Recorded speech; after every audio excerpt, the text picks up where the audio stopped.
ഇന്ന് നിങ്ങൾക്കായുള്ള good night message എന്താണെന്ന് നോക്കാം. കിങ് ഓഫ് പെന്റക്കിൾസ് ഇതൊരു സമൃദ്ധിയുടെ കാർഡാണ്. ഒരു സ്ഥിരത, ധനം എന്നതിനെയൊക്കെ ഈ കാർഡ് സൂചിപ്പിക്കുന്നുണ്ട്. Second card ace of wands. Ace of wands എന്ന് പറയുന്നത് പുതിയ തുടക്കങ്ങൾ എന്നതിനെ സൂചിപ്പിക്കുന്നു. അതായത് നിങ്ങൾക്കൊരു പുതിയ കാര്യം തുടങ്ങാനുള്ള സമയമാണിപ്പോൾ.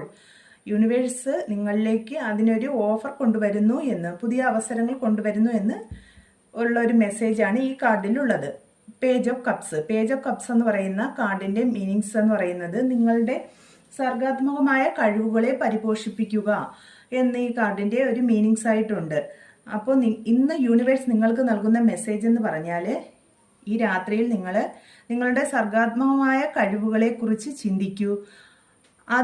അങ്ങനെയുള്ള കഴിവുകൾ വെച്ച് നിങ്ങൾ എന്തെങ്കിലും ഒരു കാര്യം തുടങ്ങൂ. ഇപ്പോൾ അതിന് അനുയോജ്യമായ സമയമാണ്. അത് നിങ്ങളെ സമൃദ്ധിയിലേക്ക് കൊണ്ടുവരുമെന്ന് യൂണിവേഴ്സ് ഇന്ന് നിങ്ങൾക്ക് മെസ്സേജ് നൽകുന്നു. അപ്പോൾ എല്ലാവർക്കും ഇതേപോലെ പുതിയ കാര്യങ്ങൾ തുടങ്ങി അതിൽ വിജയിക്കാൻ സാധിക്കട്ടെ. ഇങ്ങനെ ആഗ്രഹിക്കുന്നവർക്ക് വിജയിക്കാൻ സാധിക്കട്ടെ എന്ന് ആത്മാർത്ഥമായിട്ട് പ്രാർത്ഥിക്കുന്നു. നല്ലൊരു ശുഭരാത്രി.